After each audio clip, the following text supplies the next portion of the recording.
Must का use present एवं future tense में करते हैं। कैसे करते हैं? जैसे कि कार्य की अनिवार्यता को व्यक्त करने के लिए मस्ट का यूज प्रेजेंट और फ्यूचर टेंस में किया जाता है। For example, soldiers must follow the rules, students must work hard, you must attend the class.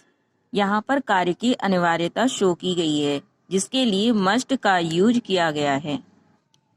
Must का यूज कार्य की प्रबल संभावना के लिए भी करते हैं। For example, farmer must be in the field, किसान खेत में होगा ही होगा, यानी कि यहाँ पर किसान के खेत में होने की प्रबल संभावना है।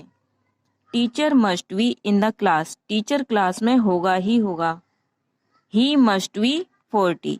इस प्रकार से यहाँ पर प्रबल संभावना के लिए मस्ट का यूज किया जाता है। मे और मस्ट के यूज में क्या क्या डिफरेंस होता है? मे का यूज कार्य की संभावना के लिए किया जाता है, यानी कि 20% संभावना हो वहाँ मे का यूज किया जाता है। कि कार्य की प्रबल संभावना हो, अर्थात जब ज्यादा ही संभावना होती हो, जैसे कि कार्य होगा ही होगा। For example, teacher must be in the class, teacher class में होगा ही होगा। मे और मस्ट के यूज में यही डिफरेंस होता है। मना करने के लिए यानी कि प्रोविशन के लिए मस्ट का यूज करते हैं। For example, you must not go there, तुम वहां नहीं जाओगे। यहाँ पर मना किया जा रहा है, जिसके लिए किसका यूज किया गया है? मस्ट का यूज किया गया है। चिल्ड्रन मस्ट नॉट स्मोक, बच्चे स्मोक नहीं करेंगे। He must not talk to you, वह तुमसे बात नहीं करेगा।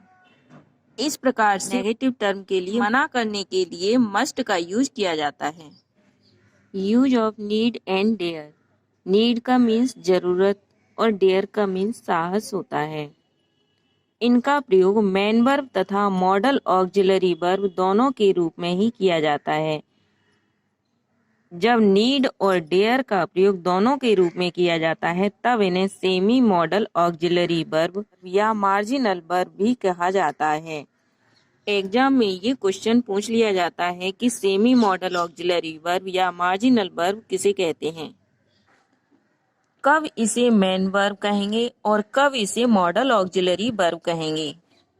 नेगेटिव एंड इंटेरोगेटिव सेंटेंस में मॉडल ऑक्सिलरी वर्ब के रूप में नीड एंड डेयर का प्रयोग किया जाता है, लेकिन जब कोई अन्य प्राइमरी हेल्पिंग वर्ब ना हो तब।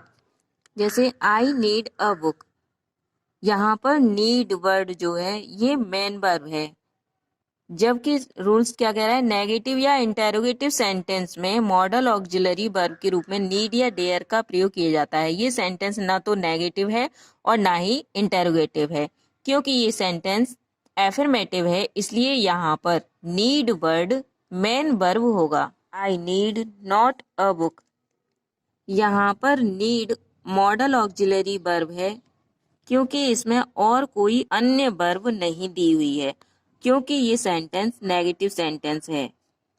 अगर ये सेंटेंस इस प्रकार से लिखा होता, I do not need a book, तो ये नीड मेन वर्ब बन जाएगा। क्यों? क्योंकि यहाँ पर डू प्राइमरी हेल्पिंग वर्ब दी हुई है। इस प्रकार ये एक नेगेटिव सेंटेंस है जिसमें मॉडल ऑक्सिलरी वर्ब के रूप में नीड का यूज किया गया है। यहाँ नीड मेन वर्ब हुई और यहाँ पर मॉडल ऑक्सिलरी वर्ब होगी और यहाँ पर नीड मेन वर्ब होगी। इंटेरोगेटिव सेंटेंस का एग्जाम्पल देखते हैं।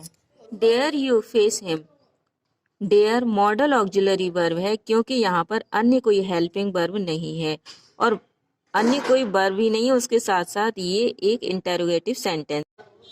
अगर ये सेंटेंस इस प्रकार से दिया गया होता, do you dare to face him, तो यहाँ पर डेयर मेन वर्ब होगा, क्योंकि यहाँ पर डू हेल्पिंग वर्ब दी गई है और ये इंटेरोगेटिव सेंटेंस भी है।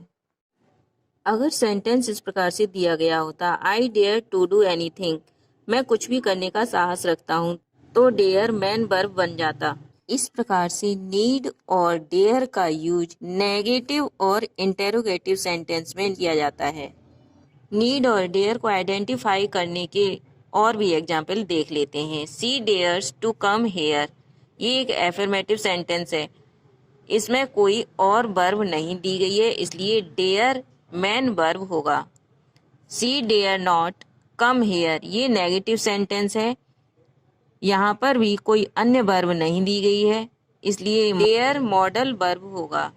सी does not dare to come here, ये भी नेगेटिव सेंटेंस है, लेकिन यहाँ पर हेल्पिंग वर्ब दी गई है, इसलिए डेयर मैन वर्ब बन जाएगी।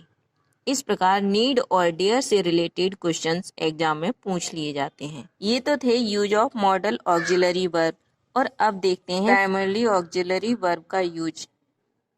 प्राइमरीली ऑक्सिलरी वर्ब हम बेसिकली रूप से टेंस में सीखते हैं। आइए अब हम देखते हैं टाइम एंड टेंस। टाइम और टेंस में क्या डिफरेंस होता है? Difference of time and tense.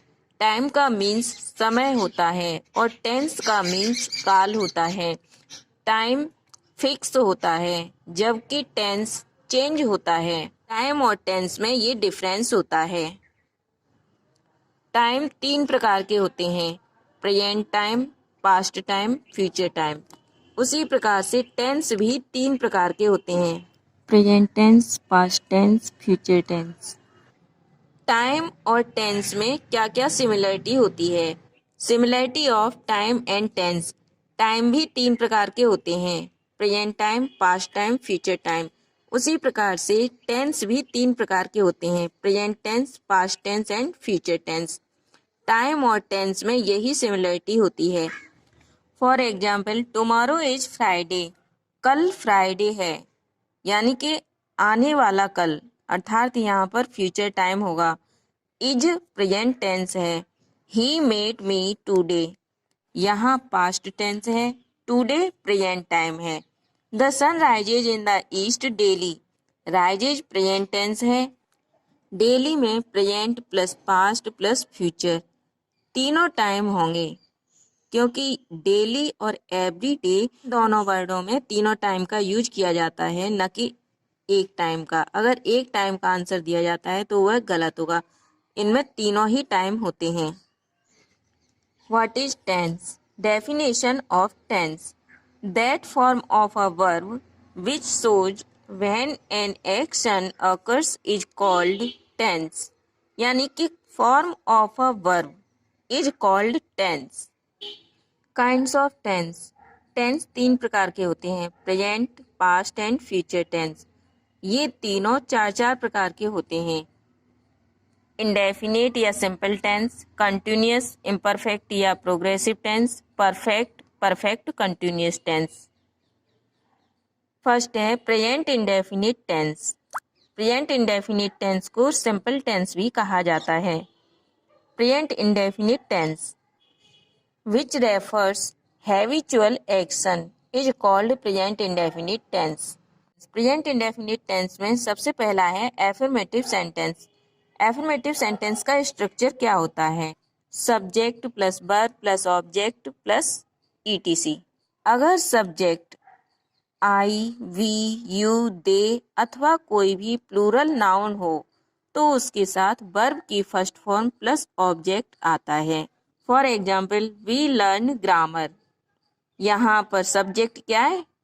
We, verb की फर्स्ट फॉर्म प्लस ऑब्जेक्ट।